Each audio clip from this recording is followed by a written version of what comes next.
Hello friends, welcome to बांगालिर भुरी भोज। आज के तुम्हादेर जोन्नो निये एसेछि दारुण इजी और मात्र 10 मिनिटे तैरी हये जाबे एमन एकटा सुस्वादु जिभे जल आना रेसिपि। आजकेर रेसिपि हलो दई बेगुन।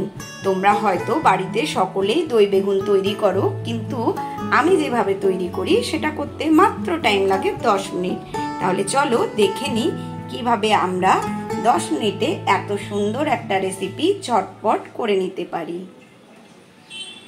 তো দই বেগুন বানানোর জন্য আমরা এখানে বেগুন নিয়ে নিয়েছি। 3টে বেগুনকে আমি লম্বা লম্বা করে 2 পিস করে কেটে নিয়েছি আর এর মধ্যে নুন হলুদ মাখিয়ে রেখেছি 5 মিনিট। এবার আমরা বেগুনটাকে ফ্রাই করে নেব। ফ্রাই প্যানে সরষের তেল গরম করে নিয়েছি। এবার বেগুনগুলোকে আমি ভেজে নেব।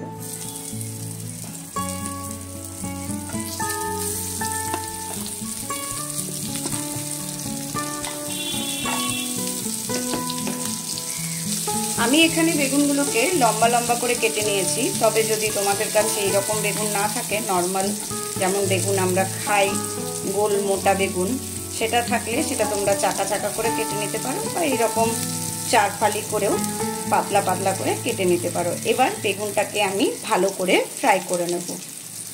বেগুনটা 2 পিঠ ভালো করে ভেজে নিয়েছি। এবার বেগুনটাকে আমি তুলে নেব। এখানে আমি 1 কাপ টক দই নিয়েছি। দইটাকে আমি ভালো করে ফেটিয়ে নেব।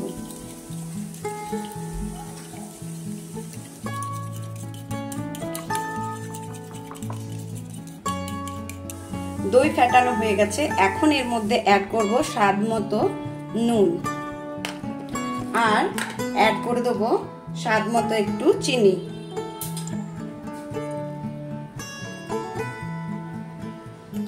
আমি গুঁড়ো চিনিটাই ব্যবহার করলাম। আবার এটাকে ভালো করে একটু মিক্স করে নেব।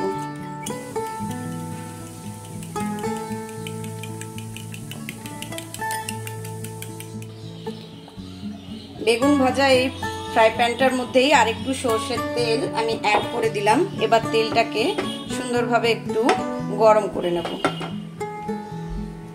তেল গরম হয়ে গেছে। এখন এর মধ্যে দেব সামান্য কালো সরষে, দেব একটা শুকনো লঙ্কা,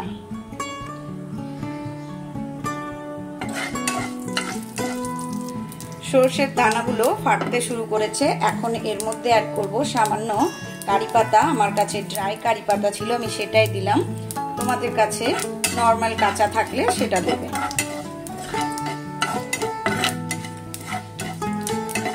ফোড়নটা আমার রেডি হয়ে গেছে। এখন বেগুনগুলোকে এইভাবে দইয়ের মধ্যে ডিপ করে দেব। আমি দইটাকে একটা সার্ভিং বোলের মধ্যে সার্ভ করে নিয়েছি আগের থেকেই।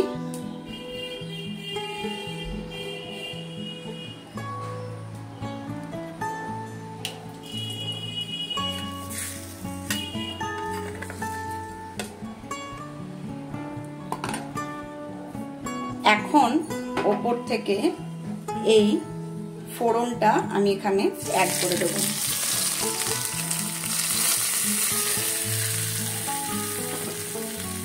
এখন ওপর থেকে সামান্য ভাজা জিরে গুঁড়ো ছড়িয়ে দেব।